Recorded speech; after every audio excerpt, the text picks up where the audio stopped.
Boy, can I help you? Listen up. I'm bringing you the best content to ever exist in the door-to-door industry, from sales, leadership, recruiting, and personal development. Well, why would I need that? Because never before have we been able to collaborate with the top experts in their industries, sharing their secrets and techniques on what makes them the best. Wait, who are you? I'm your host, Sam Taggart, creator of the D2D Experts and D2D Con. Is there a place we can sit down? Well, come on in.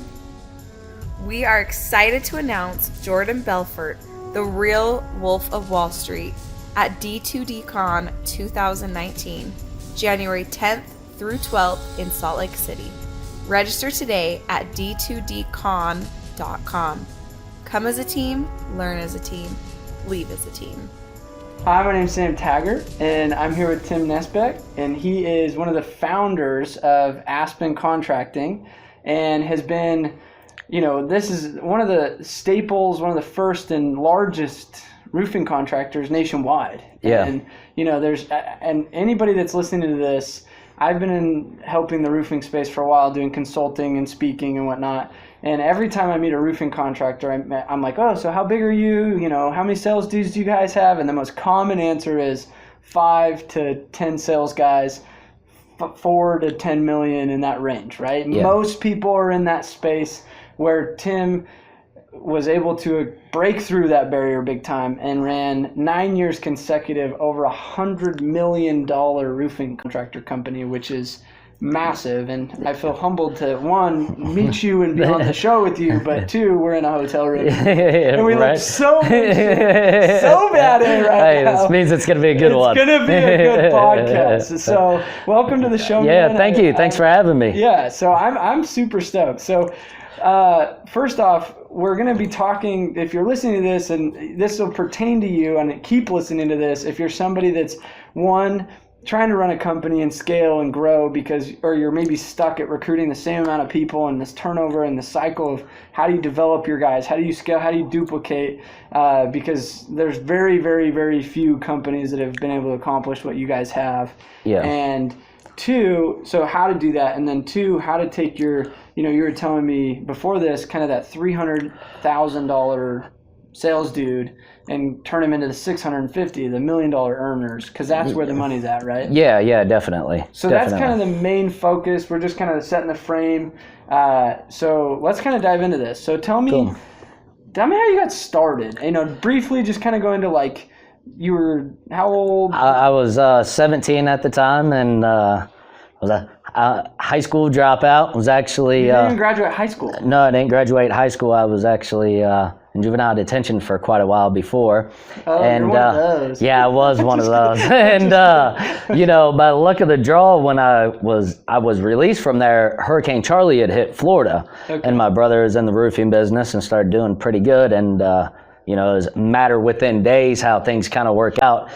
And jumped on a plane and went to Florida and never looked back. So that's awesome. Yeah. I fell into just, hey, I don't need high school or college or anything. I learned very quickly. Yeah. I didn't intentionally. It worked out that way, thankfully for me. And at a very young age, got experienced, some great business people, and walking in and seeing how a massive operation works, and and Hurricane Charlie and Wilma and all of that, whatever years those were, I can't even remember anymore. 03, 04, somewhere in that range. And it was a pretty cool experience as a 17-year-old kid looking around and seeing all that going on. So you're 17. How do you sell somebody a $20,000 roof? Is that, do they take you serious? Or you like?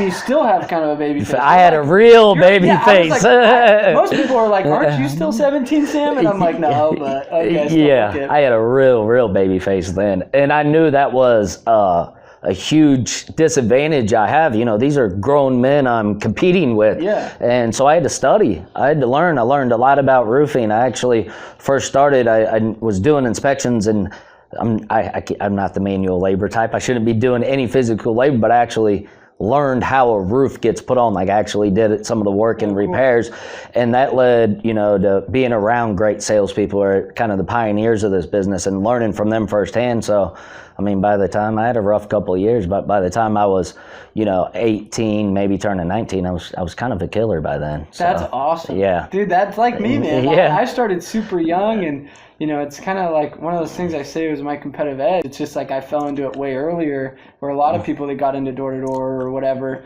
probably in their 25 or 24, you know what I mean? Yeah. They came into it late, and I'm like, dude, I've already been doing this for 6 years. Right? Let me show you the thing or two. And they're like 10 years older than me, and I'm like, it's okay. Yeah. That's awesome. So who are some of those mentors, as you said, like, hey, I was able to learn from some of these pioneers? Like, are there anyone in particular that stand out? I mean, the couple of them, I would say, two of my brothers, Pat Nussbeck, LC Nussbeck, Marty Haight, who is the godfather of the roofing industry.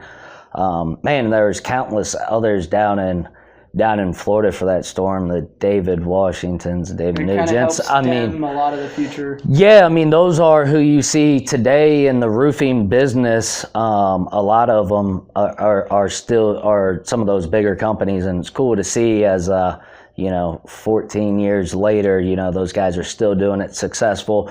It was just to see the leadership and kind of that tree grow out of all of these different roofing companies, and how that spawned to bringing other people in the business is kind of cool when you step back and take a look at all of the different players now and see where a lot of them came from. That's cool. No, so tell me kind of, how did you decide to say, hey, let's start a roofing company? And what was it, anything like you imagined when you were like, hey, I'm going to start this $100 million company? Tell me kind of how that whole thing. So as my brother had this crazy idea, and it was, I say at the time, it was, I have a dream speech, as I like to call it, because he came in, he's telling us of this vision of this roofing company that's going to be a nationwide roofing company, which nobody did at the time. Dude, and that's what I'm trying to inspire roofing companies right now to do. I'm like, why aren't you in multiple states and multiple offices? Yeah, and people were, but they were doing sets at the time. They were buying out a local company, and we're like, well, we're going to be upfront and honest and tell people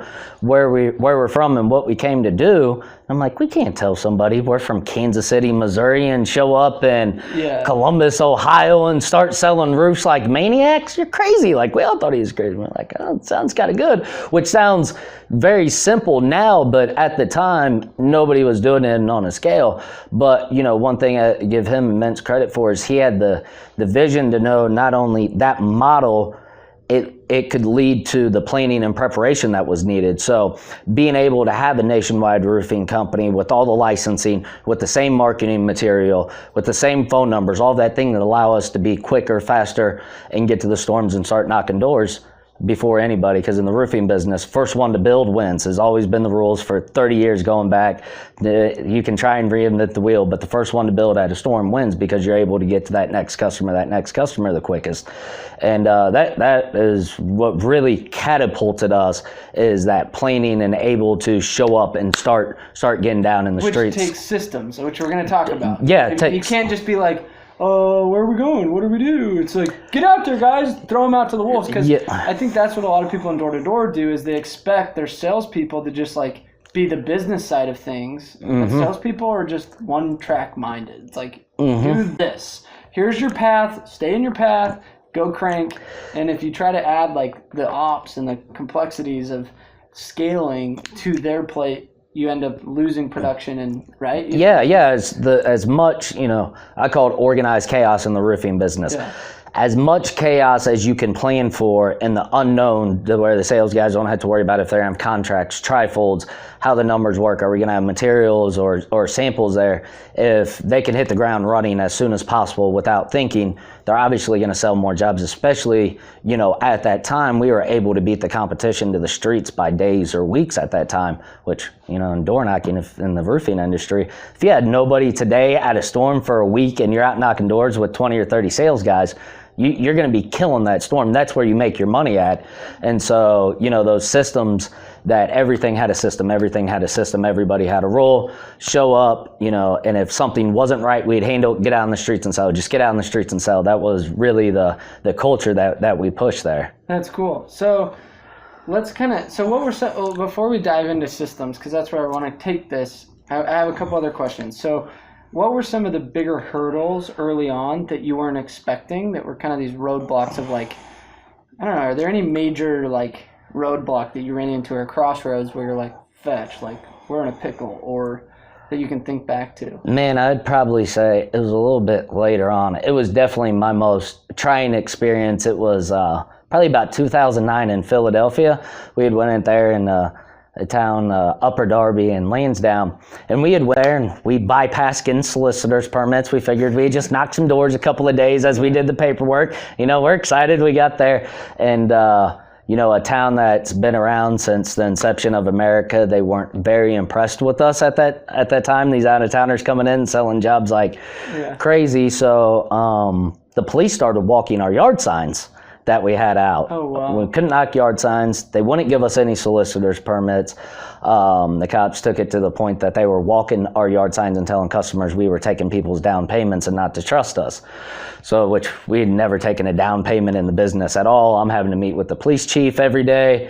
We're kind of going through this process, but my guys are still, they can't knock doors, but they're living in the streets. They're networking. They're walking their dogs. They're at the gas stations, and the cops are pissed at this point. Because you're like, I'm not knocking. We're not knocking. We're out walking the dog, and that was, we had 12 guys there. We got there in like late July, maybe early July, and by the time winter hit, we did $14-15 million in business with 12 guys, which all of that stacked up against us. And the houses were crazy. We were working on there like 9-10 layers of roofing.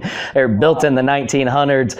And there was a time where we're all sitting around looking at each other like, you have a lot invested when you go put this amount of people and this amount of the business effort behind it. And you're looking and you're like, man, all the chat, it felt like it wasn't fair, but what are you gonna do? Or, roll over and die or play the victim is, okay, we're gonna have to man up, and as a team, we're gonna have to attack this together. And that's probably the coolest story out of the business, is watching that group of salespeople and managers and everybody who was involved with that just kind of all buy in, like it was us against the world. But then our customers were on our side. Like, they were calling the police station saying, hey, this isn't fair. These guys at Aspen are good people. Like, we have their back. Eventually, where they let up on us, we still could have knocked doors, but it really didn't matter at that point, because the customer and the word of mouth was just spread so much to where it was cool. $14 million with 12 guys in 4.5-5 months is not a bad deal, especially with all those odds stacked against you. So that's cool, but there's something to go said there. It's like, I think a lot of people, like you said, go and fold at that point. Yeah. They go and they say, freak, like, let's move to a new town, or let's go here, or let's, I don't know.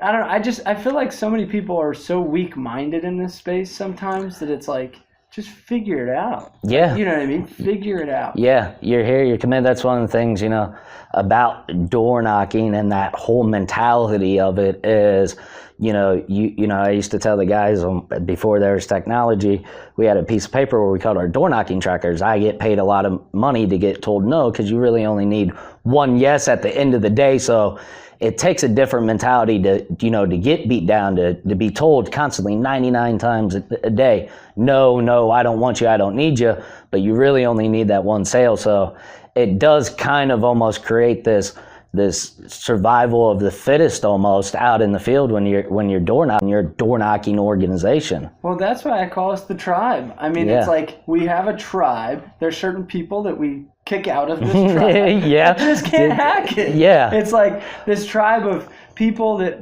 are the survival of the fittest, that can take this heat from the public that tell them no a million times, and can last and get that one yes. Like, I think that's what makes us such a unique organization as a culture, as D2D Tribe. And that's what's so cool, is I think we can relate to each other on those days where it's like, dude, I just got my face kicked in. Yeah, like really good. It's hot out. Like, I'm dying. The Yeah. cops are all Yeah, right. We're just like, I need to make some money. Like, yeah. Let's go. I love that. So kind of let's fast forward to Scale. So a lot of you guys that are watching this, if you're liking this, share it, give them some love. Maybe and at the end, we'll take a few questions. So just comment some questions. We'll go through it. What's up, Doug Robinson? Like, he's a big deal.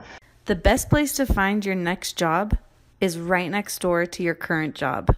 With Cole Neighborhoods, you can find names, addresses, real cell phone numbers, email addresses, and more for neighbors of your existing clients. Knock doors more confidently and map around installs more effectively. Visit coolneighborhoods.com or call 800-800-3271 today to request a free demo.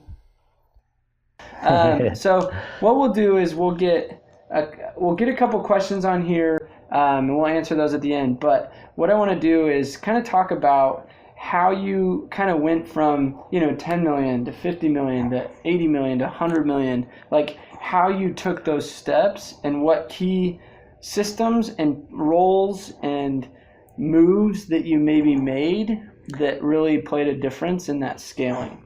Yeah, I'd say one of the most important things we did was there's an A scale that was created, what we called it. What was the Aspen Scale, basically a scalable roofing business in a box, and we called it from A0 to A5 depending on the size of it.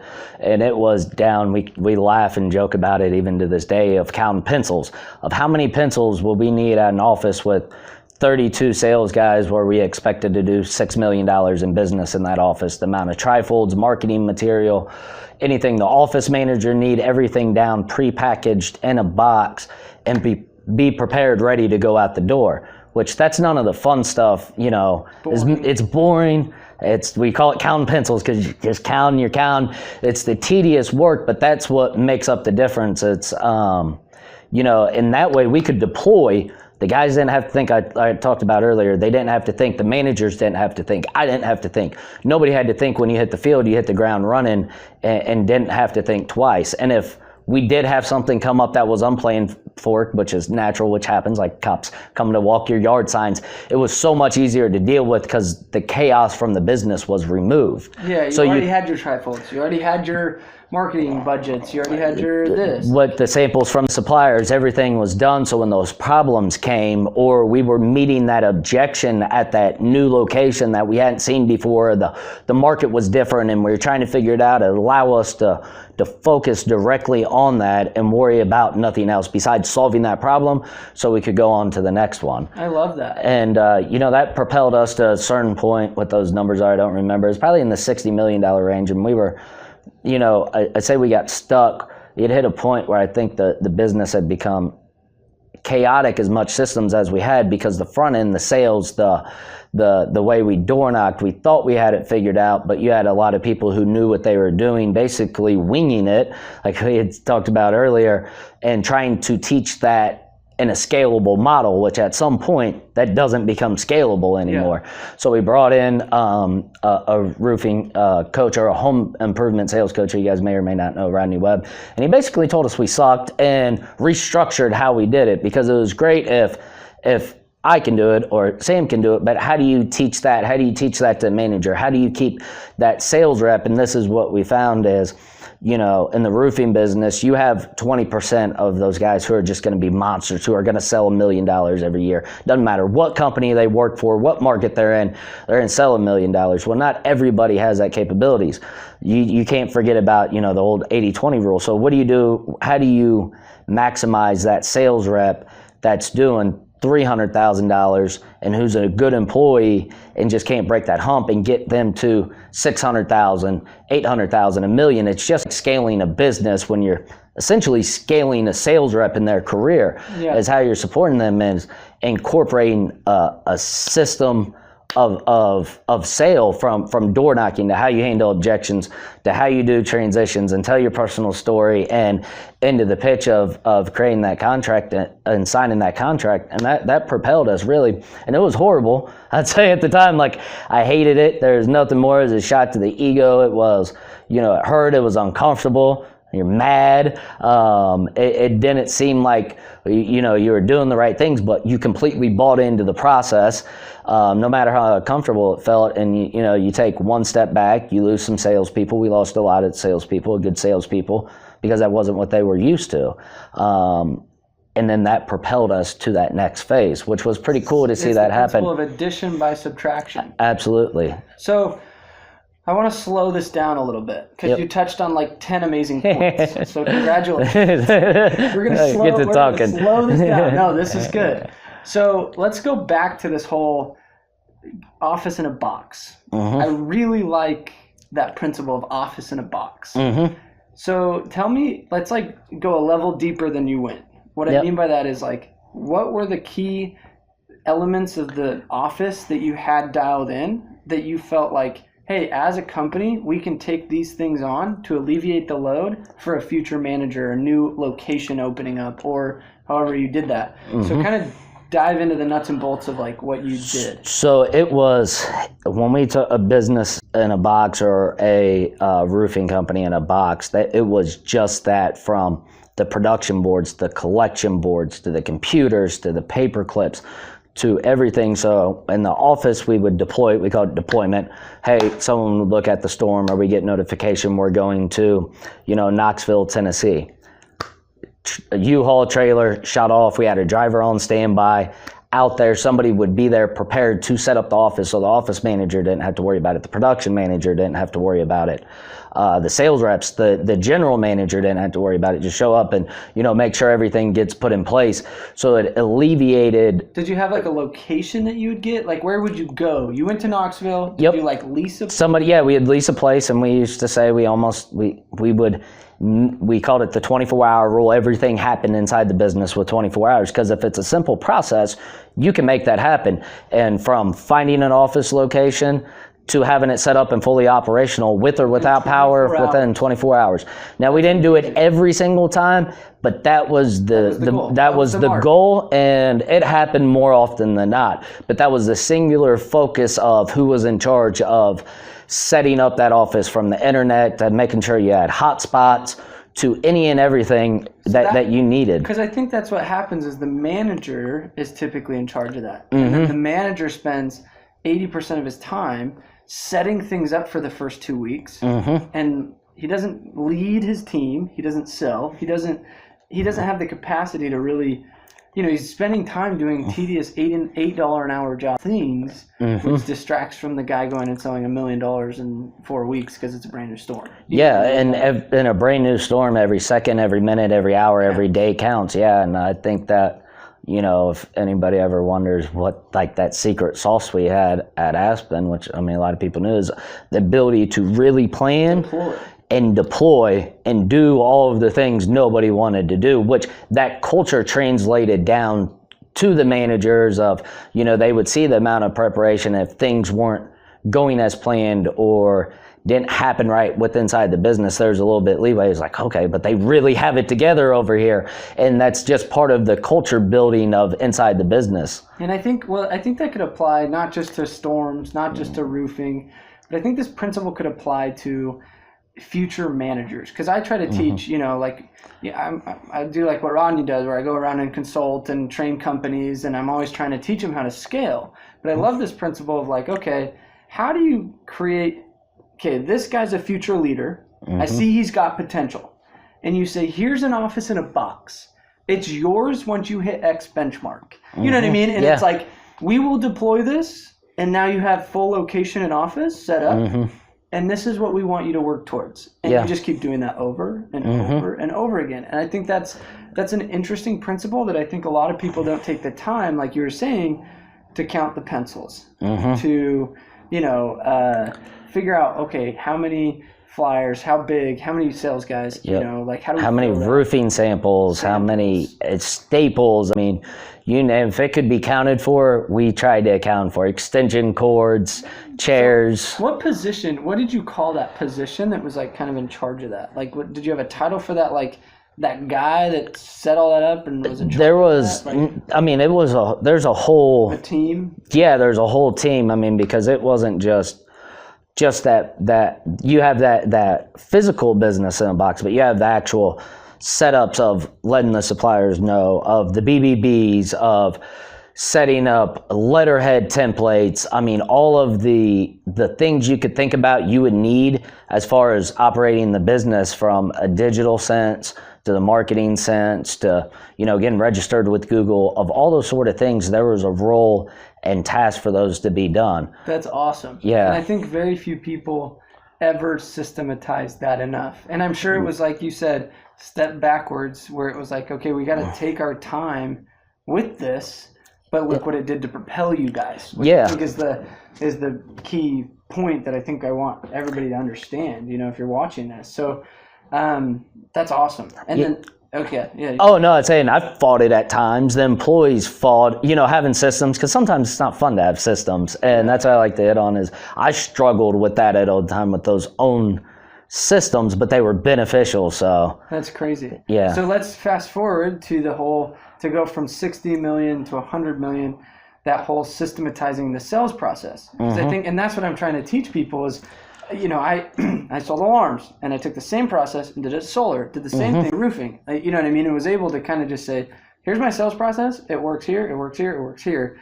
Which I think a lot of leaders in this industry, owners, managers, fail to be able to duplicate their teaching, which it sounds like you kind of cracked that code when you hired somebody and spent, you invested. Was it cheap to get, get Rodney? No, he's not. Was it worth the money though? Yeah, it was worth the money and it was worth the time and sacrifice. I didn't feel like it at the time, but it sure is. And looking back. Yeah, looking back. Cow. Yeah. And I think that's what a lot of people, it's so funny. I have conversations daily with people that are like, hey, I want you to come in or help train our office, or I want you to come out and consult us. And I'm like, well, this is how much it costs. And they're like, oh, well, we're just kind of starting. I'm like, if you're not willing to invest in that kind of stuff, you don't go from 60 million to 100. You don't go from 1 to 5 or 5 to 10 or, whatever that may be, because you get stuck for a reason. And I like to say is you think you can fix those problems internally. And even to this day, yesterday I got stuck.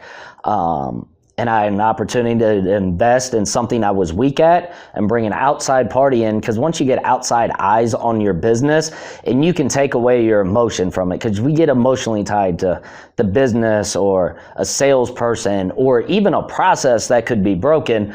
When you bring somebody in from the outside, it can be a simple fix, or it can be, hey, make a few tweaks here, and that can propel you to the next level. 100%.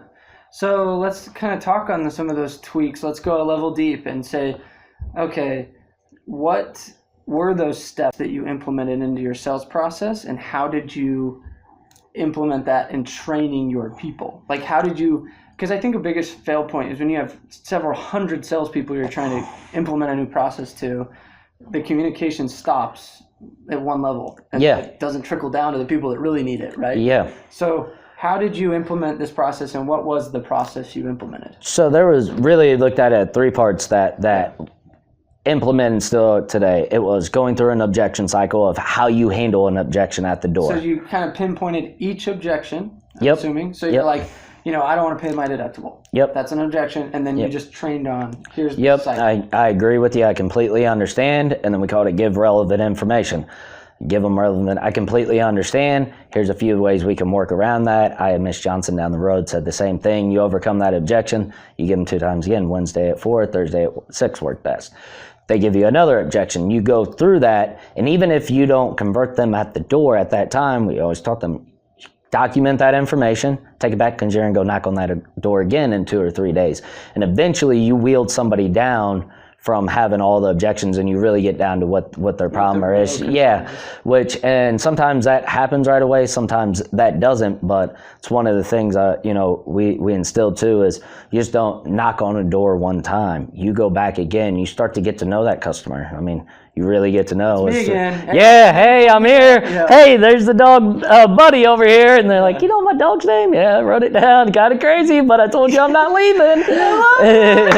Yes! Tell somebody if you know somebody did that. Yeah. I know you did that. Lee Hate's on here too. Lee, what's up, Lee? You've done that before. So, that's one of the things is people get caught up and run and never want to go back to that door again because they feel like they got defeated. No, we're coming back. We're coming back again and again.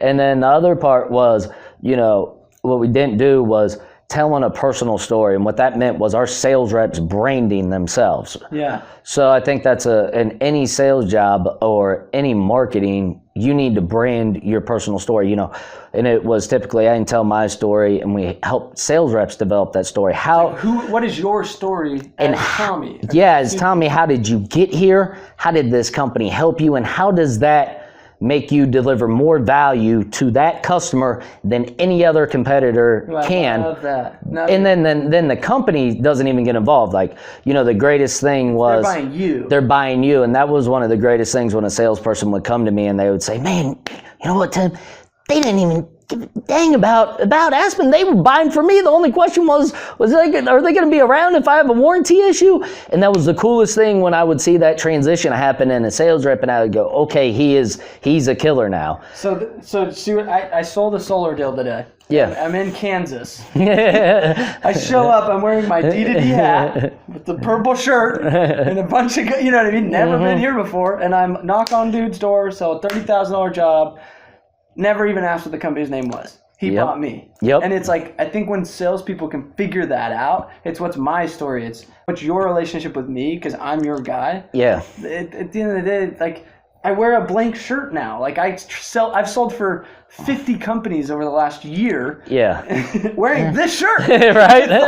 It's like and that's what it is. And the guys who became veterans in the business and know that, they're like, I didn't matter what shirt I wear, they're gonna buy for me. That company is only the support, which it's kind of say, you're business owner and you're growing a business, but that's actually the coolest thing. And that's how you establish that word of mouth and that authority inside that neighborhood as they're the go-to, because people in sales, people buy from who they know, like, and trust. Yep. And so that first sale is the hardest, and especially if you establish that personal, relationship there, they're going to go, man, it seems a good guy. He's not going to screw me over. You get to that personal level, and the customer's probably going to catch you all in person. They're going to tell you something personal. Yeah. And you guys just grow this relationship to by the time you go pick up that payment, feels like you're breaking up with them. They're like, I don't really want you to, I want to pay you, but I don't want you. Are you going to talk to me again? Can I text you? I think an interesting principle to teach would simply,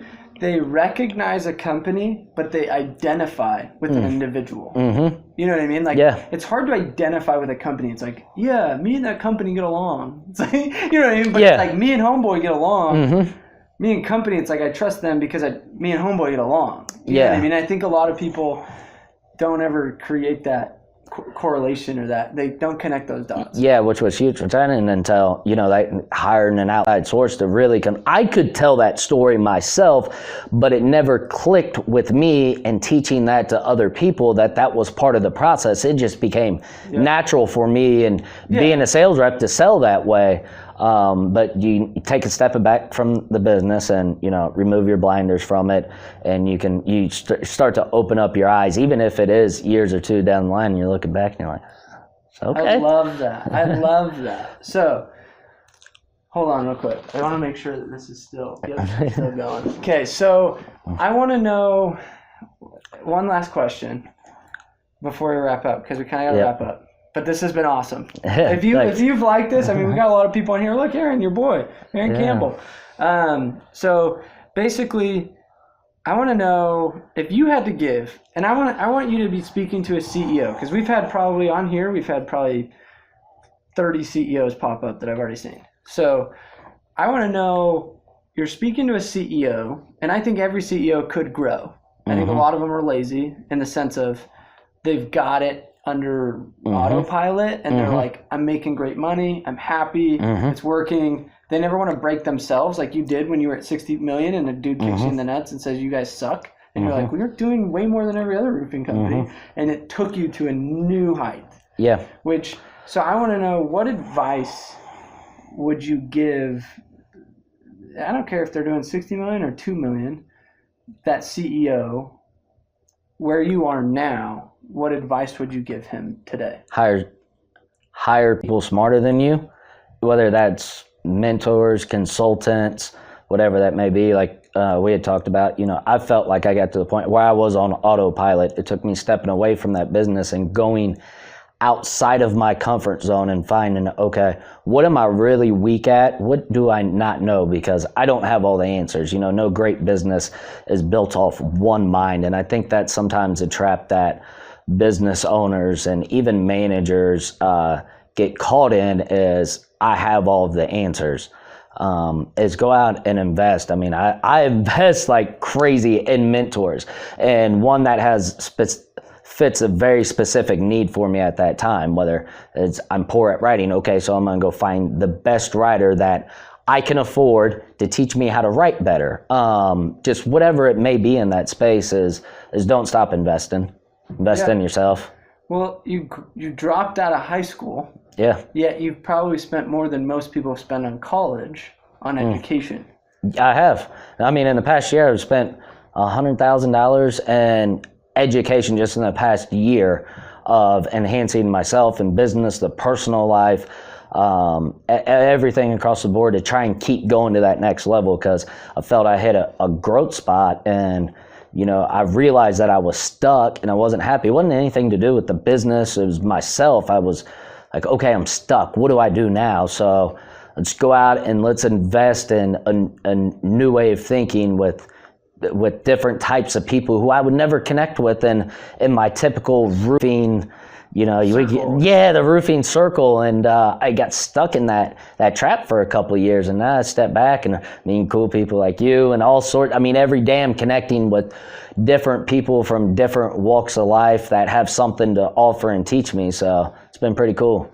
Yeah, if you learned anything from today, you have a guy that ran several $100 million company, willing to spend $100,000. And some of these people listening to this might be like, I don't even have $50 to my bank account. I think it's so critical to have mentors, to have coaches. I mean, that's why it's so funny. Like, one of the bigger motivators for me to start D2D as a company was, I'm like, who the hell is advocating D2D? Like, who's supporting the companies that are like, how do we run door-to-door programs? How do we recruit? How do we grow? How do we systematize our sales process? Very few people in our niche are doing that. And I'm like, man, I feel like I could really make a difference. And, we talked about Sam and Paul Reed and, a lot of these buddies that, you've kind of mentioned that, I've gone and consulted with them and they're crushing it. I just feel like, I think it's so funny. And I've spent my budget's probably $35,000 a year, but I always go over on right. I just say, hey, if I had to spend for an expensive college, I'm like, what would be my yearly education budget? Yeah. So I'm like you, dude. It's like, man, like, why not? Like, yeah. And, it's a cool, and it's just not, you get to learn from that person's mistakes. Like, you get to see a different part that they do, wrap it up, and then you start to connect with people in their network, and it's a pretty cool thing that starts to grow. Like I like to say, your network is your net worth, because there'll be a time you can lean on somebody for some advice when you get stuck, or they can propel you, say, hey, this is what's broken your business. You should go talk to X guy over here, and that could be the magic pill to solve it all. Yeah, so that's awesome. Well, I appreciate your time. Yeah, man. thank you. If Thanks. you're listening or watching this, hopefully you've been able to extract or take some great notes. And really, Anthony is just top on. What's up? But I want you guys to really take some of the stuff that he said to heart, because it's coming from a guy that's humble enough to, come up to a hotel room in a makeshift studio in Kansas City, baby. Yeah. But two, at the end of the day, you're willing to put yourself in a place where you have mentors and coaches, and not say, well, dude, you haven't done a $100 million company. Why would I learn from you? You know what I mean? I think a lot of people get that cocky, and since getting to know you, I don't feel like you've had it all. I was shocked. I'm like, oh, I don't have not some showy guy, but at the end of the day, you're like that guy that's like, hey, I'm just always looking to get better. What can we do to improve? Willing to do the work, just not pay for a program, but really, jump into it and do the stuff that you don't want to do. That's really what separates the boys from the men. Yeah, and I think I want to actually give you another compliment that's really cool. Ever since we've been chatting, so offline, we talked a lot about, I'm like, what do you want me to title you as? What do you want me to build you up as? He's like, dude, our culture was it doesn't matter. I'm one of the starter, I'm part of that family, but I love how you've been our culture was I'm a rep. Yeah, it was. Matter. I have hundreds of people under me, but I'm it was we branded the sales reps in the neighborhood, but no one person was ever bigger than the Aspen name. And that's a lot where we got the Aspen name came from, is when my brother came up with that. is the aspen tree is the longest living organism known to man, can stand anything Mother Nature's thrown at it, anything in the world. So that's a lot where the systems and the building is where it can surpass different ownerships, different people, and no matter what happened to the business, the foundation and structure was so strong that it will maintain to the end of time. So that's a lot of that's the core philosophy and vision of how that business was built. That's awesome. Powerful. Yeah. Okay, well, thanks for your All right, time, thank man. you. This has been Yep, awesome. cool. Share Thanks this, for having me. Like this if you got some nuggets, but we out.